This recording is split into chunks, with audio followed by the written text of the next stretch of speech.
Humor and comedy are something that plays a role in almost all of our entertainment, and, like most things, have been affected by the dominance of the internet.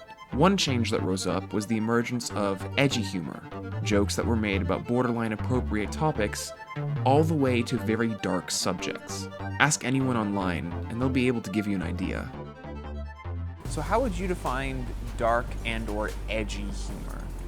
When I think of dark humor, I think of like death and suicide and those sorts of things. And when I think of edgy humor, I think of anything that is meant specifically to get a reaction, specifically a reaction of shock or like disgust.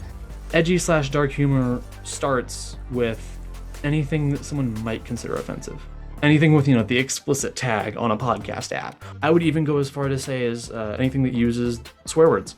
Someone might consider edgy. I don't, but someone else might. So it varies. Things that are kind of taboo to joke about, like between racisms, sexism, mental illness, autism. Do you use edgy or dark humor in your content that you make? No, I don't.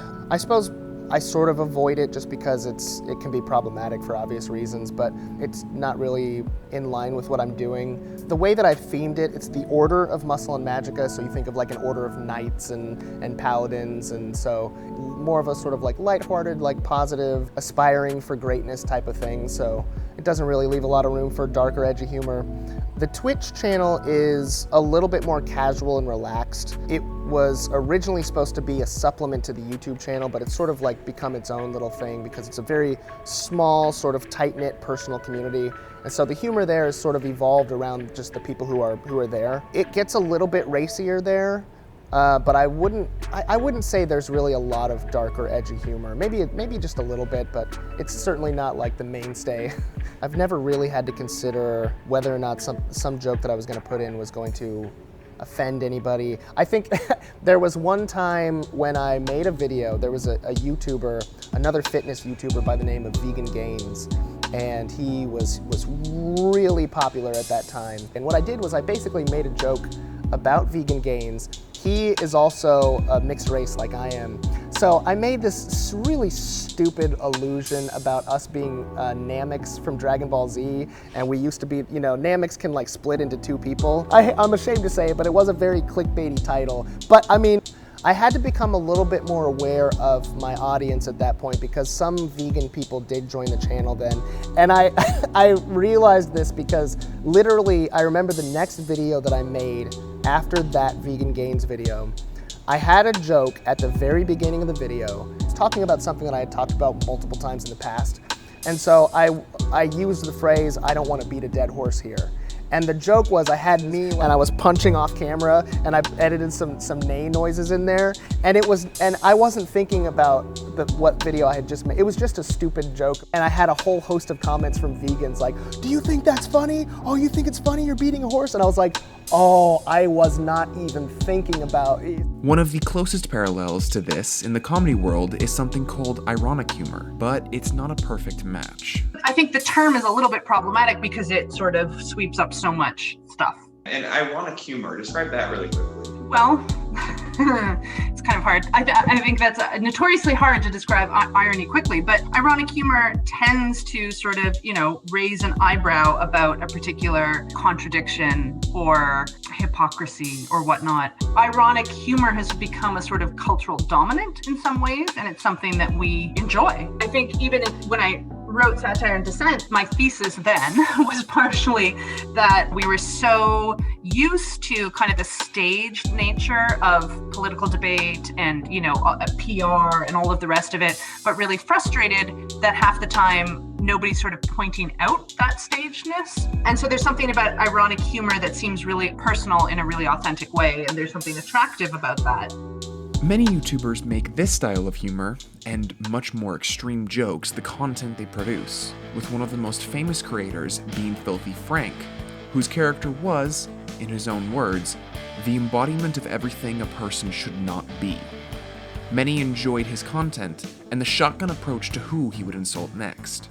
There was a time when Filthy Frank made a joke about how nobody is safe from humor on his channel. He will even make fun of white people, and he proceeds to tell a rude joke about white people that makes me feel okay, or more okay with that kind of humor. Is this specific content creator was willing to challenge everyone. Everyone got a little bit of crap thrown at them. But just because these content creators call themselves ironic doesn't mean that what they're doing fits into the definition of real irony.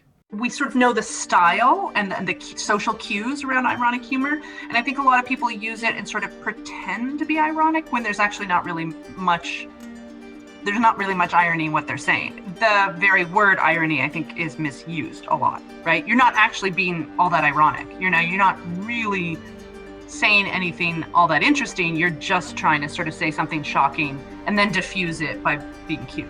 One creator who used this defense was Leafy is Here, a rant YouTuber who is known for his intense commentary and his equally intense community. But this is the thing with sort of like where we slide from like comedy into trolling. Definitely online, all somebody has to do is gesture to their followers to kind of pile on, right? And it happens all the time. And in particular, it's called different things by different theorists, deliberate attempt to shut down women in particular, but it happens to particularly women of color the most, right? But people of color. And that's, I think, verging even out of my territory. It doesn't have to be around humor at all, but it tends to be around women and people of color sort of pushing back at discrimination or, asserting themselves or, speaking an unpopular opinion and getting kind of, piled on. Ever been a time where your community took a joke too far, where like saying, That's a great question. This was not on Twitch, but this was on Discord, which is sort of the main platform for communication that we use for the Twitch channel. There was somebody who posted something. It was coming from a certain political ideology. The joke itself wasn't making fun of the political ideology, which I'm fine with, no matter what political ideology you may be for or against. The joke itself was very much against a certain group of people. And so that's kind of where I draw the line. Like, whether you're conservative or liberal or whatever the case may be, I'm very happy to see people having disagreements and coming to understand each other more. But I'm not willing for people to take that so far as actually exhibiting disgust or contempt for a certain type of people. But I had to let him know that I'm not okay, that there is a line and that he had crossed it at that point. I would say that the right way to make that kind of joke is to know your audience and to have the right intent behind it. If you're making a joke about suicide or something, if you're saying that in a way that is clearly displaying a hatred for people, for a certain people group, I don't see any instance in which that will be deemed okay, unless you're just in a very, very specific sort of community where that's the kind of stuff that flies. So like people are using the form of humor that's been built up by comedians prior, and they're using that kind of like reaction that people have been trained to have to protect themselves from backlash. Yeah, I think so. I think, there's a lot of really good work that's coming out right now, particularly on the sort of the alt-right, and they're sort of deliberately kind of say, like, this is what we do to kind of, gently welcome people to the fold, right? You don't go straight for Holocaust denial. You start easy with some jokes about minorities and women, and you can sort of have plausible deniability, like it's all just in fun, right? So what can a content creator do if they build up a toxic community? Honestly, I don't have a great immediate solution. The problem is that a lot of large YouTubers with large communities, they've already cultivated that community and that feeling of, we don't like these people, go get them. Even if you make a video like that says, we're all friends here, that's great, but you've already painted them in 10 different videos in your back catalog as a villain. There's actually a video that got removed from the Filthy Frank channel, where he actually he talks about the toll that playing that character had on him. But people immediately were like, hey, why are you breaking character? You're supposed to be Filthy Frank and Pink Guy. And he actually took the video down, and he continued to play this character even though it was not good on his mental health. You know, somebody might use the descriptor edgy to describe some of it, but I think some of that stuff is not necessarily even edgy. I don't even know that that's a good descriptor for it, because I think edgy, to me at least, and maybe this is my own bias, sort of connotes that it's like saying something interesting. That I am somebody who studies satire, right? So I'm interested in whether there's like an actual critique going on there, right? Some of that humor can be edgy in that it's sort of like really poking at things that we culturally are kind of sore about, right? Or there are very few things in the world that are off limits for humor, just like blanket off limits. But there's a difference, I think, between humor that's saying something interesting about any of those topics and jokes that are designed to denigrate, right? And I wouldn't even really necessarily call that edgy humor. Edgy humor, in order to really hold an edge, needs to have some substance to it. Not just joking to raise an eyebrow, but to make some kind of commentary on an edgy subject. Without that meaning behind it, the power of the joke just starts to get lost. But the responsibility to listen harder isn't just on the side of the creators.